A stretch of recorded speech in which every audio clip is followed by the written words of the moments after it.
On Wednesday, the United States and Ukraine signed a landmark minerals deal, months in the making and steeped in geopolitical significance.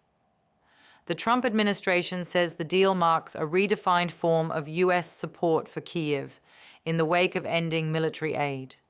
Ukrainian officials say the country secured critical national interests, including full sovereignty over its own rare earths, essential elements used in green energy and defense industries.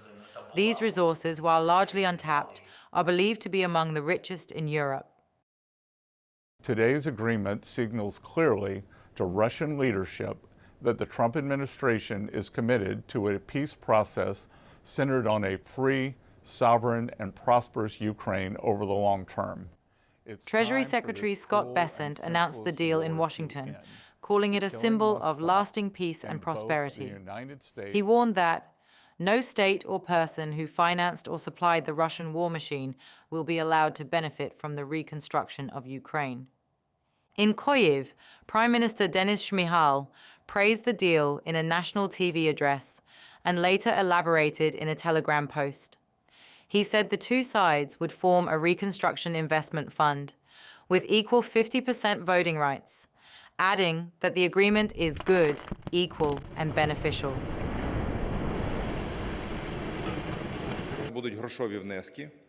Ukraine retains full control over its subsoil, infrastructure, and natural resources. The fund's profits will be reinvested exclusively in Ukraine.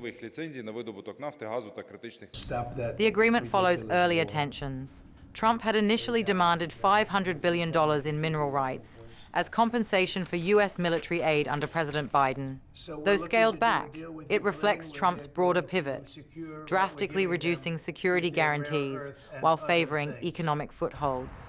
While Trump continues to reject Ukraine's NATO aspirations, he stressed the value of a U.S. presence on the ground, which will serve as a deterrent from future conflicts. The numbers underscore what's at stake. Ukraine holds some of the world's richest deposits of critical minerals, from lithium and titanium to neodymium and erbium, vital for EVs, lasers, and wind energy. According to Ukraine's geological surveys, the country contains commercially relevant deposits of 117 of the 120 most used industrial minerals, including 500,000 tons of lithium, making it Europe's largest lithium resource. Even more crucially, 20% of global graphite resources, key to EV batteries and nuclear reactors, lie in central and western Ukraine. But ongoing battles constitute a hurdle for the development of minerals deposits.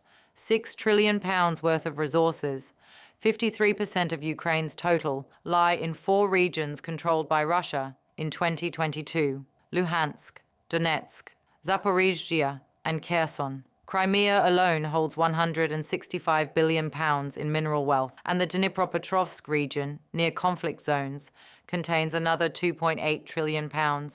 The deal does not include any guarantees of future U.S. security aid, which was ruled out early in talks. Experts caution that the agreement could be largely symbolic if the war drags on. Still, Ukraine's government is optimistic. Shmyhal said the agreement will help Ukraine attract significant resources for reconstruction, kickstart economic growth, and gain access to new technologies via its strategic investor, the United States.